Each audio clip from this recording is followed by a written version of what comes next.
Hi guys. I was going to answer some more questions that people left.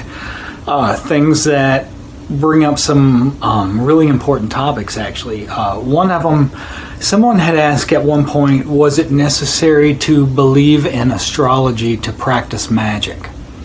And this is a big question just because the first part of it, the belief aspect of it, I want to say that you don't have to believe in anything to practice magic. You'll hear people sometimes say, I don't believe in magic. What they actually mean is that they have never practiced any of these techniques for any prolonged period of time. Because magic works whether you believe in it or not. I had a friend who told me one time that this is why we are so careful about who we teach magic to, because magic works whether you're a psychopath or a saint. The reason for that is because this is what's called a spiritual science. A spiritual science is a group of techniques that, if you carry them out, bring about certain results. They're neither good nor bad, and like I said, they require absolutely no belief whatsoever. But the thing about belief, this is also why you don't find magicians on street corners handing out pamphlets or going and knocking on people's houses door to door trying to get people to convert to magic. It's because you can't convert people to something that requires this much dedication and commitment and desire to follow this path, because you put a lot of time and a lot of energy into magic. That being said, I also wanted to say that this doesn't mean astrology plays no role in magic whatsoever. However, the way people think of astrology now is not the way that people thought of astrology in ancient times. First off, astrology and astronomy were very, very intertangled. People think now when we're talking about astrology, people have this idea that it means like the stars and the planets are up there beaming energy down at us and causing things to happen down here. And that is not what these ancient magi, these ancient priests who studied the stars, were actually saying. What they realized is that certain, that saying, as above, so below, as within, so without. What that means is that by studying the patterns that are taking place in the heavens, we can come to understand patterns that are taking shape and passing through us, because the patterns of our energy mirror exactly the patterns of above, so below. So kind of what they're doing is studying themselves by studying the stars.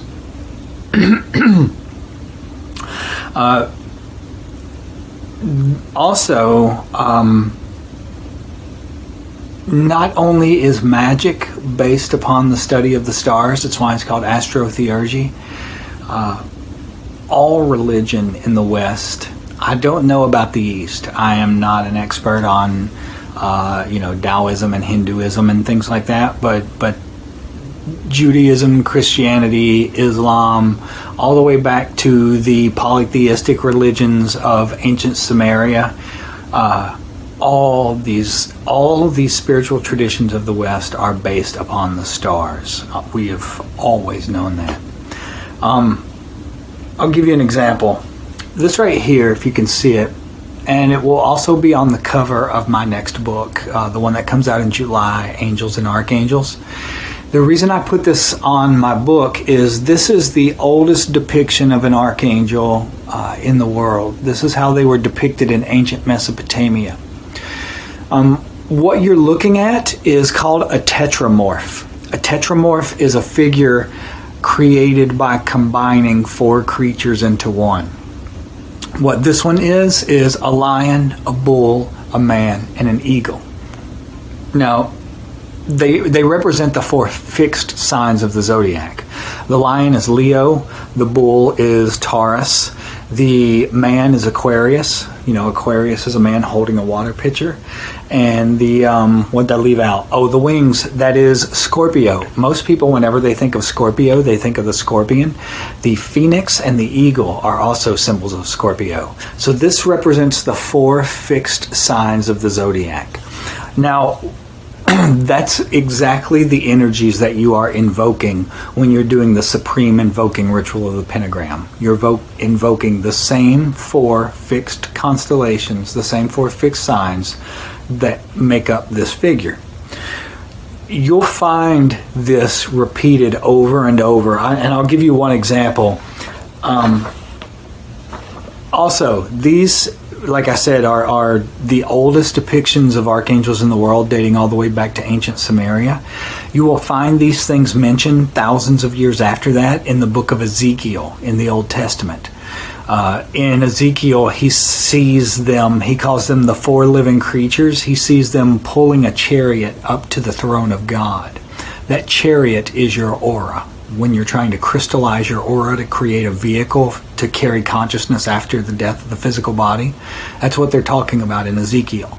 You'll see them mentioned thousands of years later again in the book of Revelation when St. John says he sees these things, these 4 living creatures standing before the throne of God and weeping, saying, "Who can open the scrolls? No one can be found who can open the scrolls."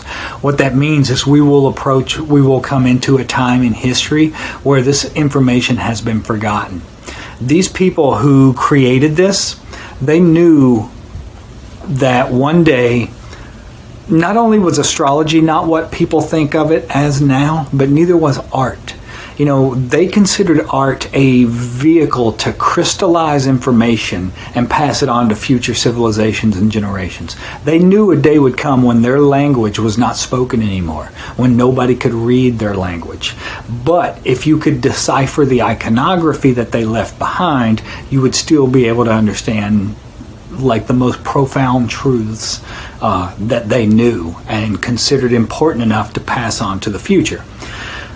Eventually, art became more like cultural cannibalism. People making political commentary or talking about feelings or something like that. It is not the same as it once was. And you will find this a lot of times. You could not talk about magic. Like in the Renaissance, you could not talk about magic without being burned at the stake or killed in some way. But you could paint images that would pass this information on. Now, I told you this is the lion, the bull, the eagle, and the man. You'll see this in Christianity. Like Christian art in the Renaissance, you'll see at the 4 corners the lion, the bull, the eagle, and the man, the tetramorph. So you find these things mentioned in the Old Testament, you find them in the New Testament, you see them in art throughout the world. This is the badges worn by American troops who went into Iraq. You see it's right there on theirs. You find this on Iraqi money.